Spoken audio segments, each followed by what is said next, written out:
everyone. So welcome to my YouTube channel. So today ഇന്നിപ്പോൾ നമ്മൾ പോകുന്നത് ഇതൊരു ഷോർട്ട് വീഡിയോ ആണ് കേട്ടോ. ഇത് വളരെ ഷോർട്ടായിട്ടുള്ളൊരു വീഡിയോ ആണ്. ഇന്ന് മനുവിൻ്റെ പ്രൈമറി സ്കൂൾ കഴിയുന്ന ദിവസമാണ്. So we are really proud of him. എന്ന് പറഞ്ഞാൽ അവിടെ ഒരു മൈൽ സ്റ്റോൺ ആണ് ഇവിടെ പ്രൈമറി സ്കൂൾ കഴിഞ്ഞിട്ട് സെക്കൻഡറി സ്കൂളിലേക്ക് പോകാമെന്നുള്ളത്. അപ്പം ഇന്ന് അവനൊരു ഷോ ഒക്കെ ഉണ്ട്, മ്യൂസിക്കലൊക്കെ ഉണ്ട് സ്കൂളിനകത്ത്. അപ്പം ഞാനും അമ്മയും അച്ഛനും വിൻട്ടനും മാനും എല്ലാവരും കൂടെ പോവാണ്. അപ്പോൾ അവനവിടെ എത്തിച്ചിട്ട് പിന്നെ അവർ ഈ മ്യൂസിക്കലിന് ഒരു സ്റ്റോറിയൊക്കെ ഉണ്ട്. അപ്പോൾ അവർ ഡ്രസ്സപ്പ് ചെയ്ത് അപ്പോൾ വരുന്ന വീഡിയോക്കകത്ത് ഞാൻ അതൊക്കെ കാണിക്കാം. പിന്നെ എങ്ങനെയാണ് ഇപ്പോൾ പ്രൈമറി സ്കൂൾ സെക്കൻഡറി സ്കൂൾ എന്നൊക്കെ പറയുമ്പോൾ എന്ന് വിചാരിക്കും എന്താണ് ഇതൊക്കെ എന്നല്ലേ. സോ ഐ വിൽ എക്സ്പ്ലെയിൻ ഈ ഒരു വീഡിയോക്കകത്ത് ഇവിടുത്തെ സ്കൂൾ സിസ്റ്റം എങ്ങനെയാണെന്നുള്ളതൊക്കെ. So let's go.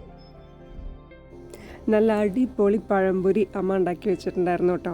അവന് സ്നാക്സ് കൊണ്ടുപോകണമായിരുന്നു. ഒരു ഫെയർവെൽ ഡേ തന്നെയാണ്. അപ്പം നമ്മുടെ എന്തെങ്കിലും ഉണ്ടാക്കിയ സ്നാക്സ് കൊണ്ടുപോകണം. അപ്പോൾ വൈ നോട്ട് പഴംപൊരി അല്ലേ, നമ്മുടെ ഭക്ഷണം തന്നെ.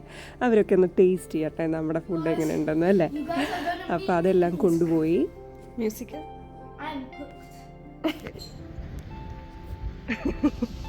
R you excited Pranav? ചുമോൻ്റെ മ്യൂസിക്കൽ കാണാൻ എക്സൈറ്റഡ് ആണോ? പിന്നെ എന്താ കാണാൻ പോണേ അറിയോ? നാടകം എന്താ ബാലെ കാണാൻ പോകും. മ്യൂസിക്കൽ ബാലെ പോലെ തന്നെ അല്ലേ അല്ലേ? ഈ കാണുന്നതാണ് മനു പഠിക്കുന്ന സ്കൂൾ കേട്ടോ. ഇവിടെ ഗ്രൂപ്പ് 1 മുതൽ 8 വരെ ഉണ്ട്. അപ്പോൾ ഞാൻ പറഞ്ഞിരുന്നില്ലേ ഈ വീഡിയോയ്ക്കകത്ത് ഇവിടുത്തെ സ്കൂൾ സിസ്റ്റം ഒന്ന് പറയാമെന്ന്. ഞാൻ വളരെ ഷോർട്ടായിട്ടൊന്ന് എക്സ്പ്ലെയിൻ ചെയ്യാം കേട്ടോ. പ്രൈമറി സ്കൂൾസ് എന്ന് പറയുമ്പോൾ ഗ്രൂപ്പ് 1 മുതൽ ഗ്രൂപ്പ് 8 വരെയാണ് അവിടെ ഉണ്ടാവുക. ഗ്രൂപ്പ് 1-8 പറഞ്ഞു കഴിഞ്ഞാൽ 4 ഇയേഴ്സ് മുതൽ 12 ഇയേഴ്സ് വരെ, അതായത് നമ്മുടെ ഒരു 7ാം ക്ലാസ് വരെയൊക്കെ ആയിരിക്കും ഉണ്ടാവുന്നത്. അത് കഴിഞ്ഞിട്ട് ഇവർ പോകുന്നത് സെക്കൻഡറി സ്കൂളിലേക്കാണ് കേട്ടോ.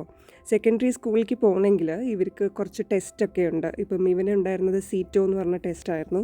അപ്പോൾ ഈ ടെസ്റ്റിൽ ഒരു ഗ്രൂപ്പ് 3 മുതൽ അവരൊരു ഏവറേജ് മാർക്ക് എടുക്കും ഗ്രൂപ്പ് 8 വരെയുള്ള. ഇപ്പോൾ മാർക്സ് മാത്രമല്ല കേട്ടോ ഇവിടെ നോക്കുന്നത്, അവരുടെ ബിഹേവിയറും എങ്ങനെയാണ് കുട്ടികൾ, അവരുടെ ക്യാരക്ടർ എങ്ങനെയാണ്, ടീച്ചേഴ്സിനായിട്ട് എങ്ങനെയാണ്, മൊത്തത്തിൽ അവർ ഇൻഡിപെൻഡൻ്റ് ആണോ, ഇതെല്ലാം നോക്കിയിട്ടാണ്, പ്ലസ് മാർക്സും നോക്കിയിട്ടാണ് അവർ നെക്സ്റ്റ് ഇയറിലേക്കുള്ള അഡ്വൈസ് കൊടുക്കുന്നത്.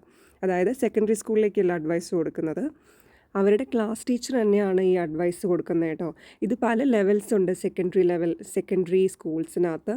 വേഫേവോ, ഹാഫോ, ഫേംബേവോ എന്നൊക്കെ പറഞ്ഞ പല ലെവൽസ് ഉണ്ട്. ബേസ്ഡ് ഓൺ ദ അഡ്വൈസ് നമ്മൾ സെക്കൻഡറി സ്കൂളിൽ രജിസ്റ്റർ ചെയ്യും കേട്ടോ. ചില റീജിയൻസിൽ ലോട്ട് സിസ്റ്റമാണ്. അപ്പം നമ്മളവിടെ ഒരു 3 സ്കൂൾസിൽ രജിസ്റ്റർ ചെയ്യും. ചില സ്കൂൾസിൽ കിട്ടും ലോട്ടറി സിസ്റ്റം ആയതുകൊണ്ട്, ചിലത് കിട്ടത്തില്ല. ചില റീജിയൻസിൽ ലോട്ടറി സിസ്റ്റം ഇല്ല. അപ്പം നമ്മൾ ഏത് രജിസ്റ്റർ സ്കൂളാണോ അവിടെ അവർക്ക് അഡ്മിഷൻ കിട്ടും. അപ്പോൾ ഇതൊക്കെയാണ് ഒരു ബേസിക് ഒരു സ്കൂൾ സിസ്റ്റം ഇൻ നെതർലാൻഡ്സ് കേട്ടോ. നമ്മളവിടെ എത്തിയപ്പോഴേക്കും എല്ലാ പേരൻസും ഗ്രാൻഡ് പാരൻസും എല്ലാവരും റെഡി ആയിട്ട് നിൽപ്പുണ്ട് കേട്ടോ. ഗ്രാൻഡ് പാരൻസിൻ്റെ കയ്യിലൊക്കെ കുട്ടി ഗിഫ്റ്റുകളുണ്ട് കുട്ടികൾക്ക് ഇതെല്ലാം കഴിഞ്ഞ് വന്ന് കൊടുക്കാനായിട്ട്. ഇങ്ങനത്തെ സ്പെഷ്യൽ മൊമെൻറ്റ്സിലൊക്കെ കുട്ടികളുടെ കൂടെ ഗ്രാൻഡ് പാരൻസ് ഉണ്ടാവുക എന്ന് പറയുന്ന എക്സ്പാക്സ് നമുക്ക് എപ്പോഴും കിട്ടുന്നൊരു ഭാഗ്യമല്ല. അപ്പോൾ ഇവിടെ അച്ഛനും അമ്മയും ഉണ്ടായിരുന്ന സമയമായതുകൊണ്ട് തന്നെ മനു ഭയങ്കര ഹാപ്പി ആയിരുന്നു. ഞങ്ങളും ഒരുപാട് ഹാപ്പി ആയിരുന്നു കേട്ടോ. അച്ഛനും അമ്മയും ശരിക്കും എൻജോയ് ചെയ്തിട്ടുള്ള ഒരു കുറേ മൊമെൻറ്റ്സ് ആയിരുന്നു. സ്കൂൾസിലെ ടീച്ചേഴ്സിൻ്റെ എഫേർട്ട് അപ്രിഷ്യേറ്റ് ചെയ്യാതിരിക്കാൻ പറ്റത്തില്ല കേട്ടോ. ദ വേ ദേ സെലിബ്രേറ്റ്, അല്ലെങ്കിൽ the way they arrange it, എത്ര നന്നായിട്ടാണ് അവർ അറേഞ്ച് ചെയ്യുന്നത്. കുട്ടികളിൽ നിന്ന് സ്കൂളിൽ നിന്ന് പോകുന്ന സമയത്ത് അവർ അത്രയും ഹാപ്പിയായി സന്തോഷമായിട്ട് പോകണം എന്നുള്ളതുകൊണ്ടാണ് അവർ ഇത്രയും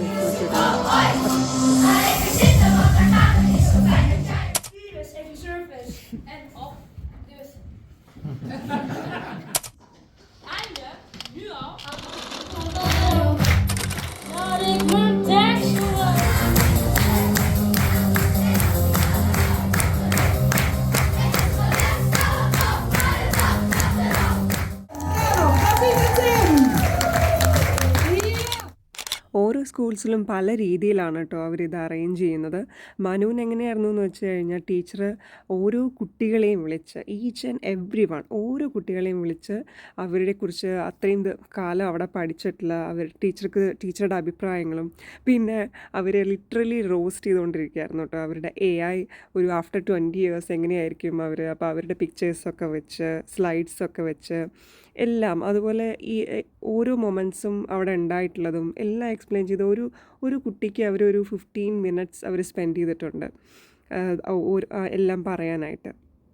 അത്രയും കാലം പ്രൈമറി സ്കൂൾസിൽ പഠിച്ച് അവർ നെക്സ്റ്റ് സ്കൂളിൽ സെക്കൻഡറി സ്കൂളിൽ പോകുമ്പോൾ അവർ ആ മൈൽ സ്റ്റോൺ അച്ചീവ് ചെയ്തിരിക്കുക എന്നുള്ളതും കൂടിയാണ് കേട്ടോ ടീച്ചേഴ്സ് അവിടെ ഷെയർ ചെയ്യുന്നത്.